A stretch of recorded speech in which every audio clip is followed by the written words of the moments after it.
حضرت ابو ہریرہ رضی اللہ تعالیٰ عنہ حضور کے حوالے سے نقل کرتے ہیں کہ حضرت آدم و موسیٰ کا مناظرہ ہوا۔ موسیٰ علیہ السلام نے کہا کہ یا آدم انت ابونا، آپ ہمارے ابا جان ہیں، خیبتنا واخرجتنا من الجنہ، آپ ہی نے ہمیں جنت سے نکلوا دیا بذنبک، اپنی غلطی کی وجہ سے۔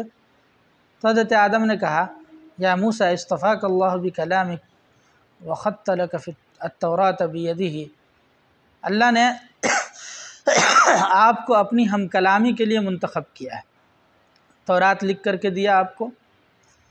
تو تورات میں یہ بات لکھی ہوئی تھی کہ نہیں کہ آدم جنت سے نکالے جائیں گے؟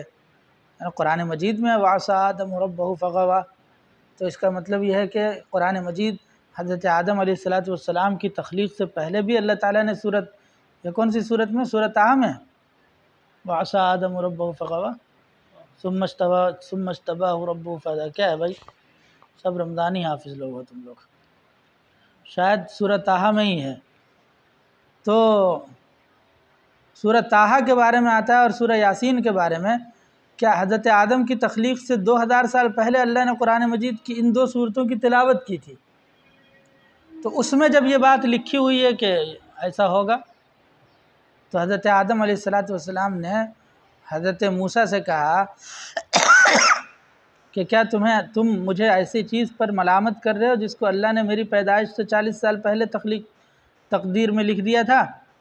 حج آدم موسیٰ، تو حضرت آدم علیہ السلام نے موسیٰ علیہ السلام کو لاجواب کر دیا 3 دفعہ۔ یہ بات حضور صلی اللہ علیہ وسلم نے ارشاد فرمائی۔ یہاں پر ایک سوال پیدا ہوتا ہے کہ اس طرح تو پھر ہر کوئی گنہگار مجرم تقدیر کا بہانہ بنا کر کے کہے گا جب یہ میری تقدیر میں لکھا ہی ہوا تھا تو پھر میں کیوں قصوروار ٹھہروں گا؟ حضرت آدم علیہ السلام نے یہی کیا۔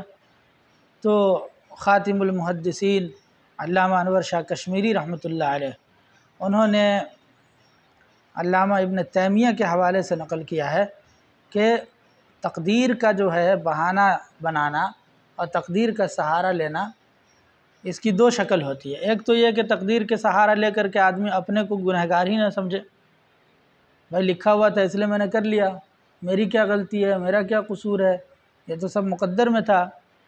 تو اگر بہانہ بنا کر کے اپنے کو مجرم نہیں ثابت کر رہا ہے، اپنے کو گنہگار نہیں بتا رہا ہے، تب تو یہ جرم ہے۔ لیکن حضرت آدم علیہ السلام کی زندگی دیکھ لیں آپ، اس معمولی سی غلطی پر جس کو چوک کہا جاتا ہے، اور بلکہ حقیقت میں وہ نافرمانی بھی نہیں تھی، ایک اجتہادی خطا تھی کہ انہوں نے یہ سوچا کہ شیطان نے جو کہا ہے تو میں اس کو کھا لوں گا تو اللہ کا قرب نصیب ہوگا اس کے ذریعے سے، هل ادلک علی شجرۃ الخلد وملک لا یبلی، یہی کہہ کر کے گمراہ کیا تھا نا۔ تو اللہ کے قریب رہنے کی نیت سے کھایا تھا، نافرمانی کی نیت سے نہیں کھایا انہوں نے۔ تو اس عمل کے بعد حضرت آدم علیہ السلام نے کیا کیا؟ جنت سے جب نکالے گئے تو لکھا ہے بعض روایت میں نے خود حاشیۃ الساوی علی تفسیر الجلالین میں پڑھا کہ آدم علیہ السلام 300 سال تک آسمان کی طرف سر اٹھا کر کے نہیں دیکھا انہوں نے۔ اتنی ندامت، اتنی شرمندگی اور اتنا رویا کہ کہتے ہیں کہ پوری امت کے آنسو ایک طرف اور حضرت آدم علیہ السلام کے آنسو کو اگر ایک طرف رکھا جائے تو ان کے آنسو بڑھ جائیں گے۔ ربنا ظلمنا انفسنا، اور اپنے آپ کو ظالم قرار دینا اور اعتراف کرنا قصور کا کہ اللہ ہم نے اپنے آپ پر ظلم کیا، اور اگر آپ ہمیں معاف نہ کریں اور آپ ہم پر رحم نہ کریں تو ہم خسارے والے میں سے ہو جائیں گے۔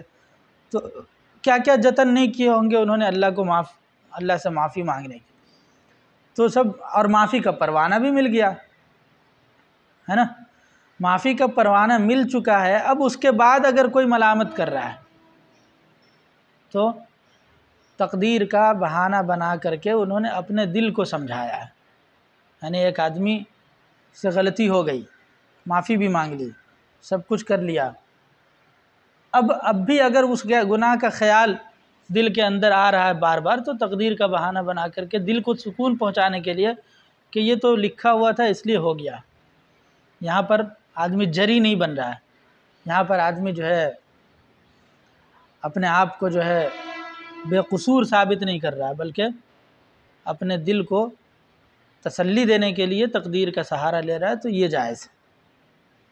بات سمجھ میں آئی کیا مولانا؟ ہاں جی۔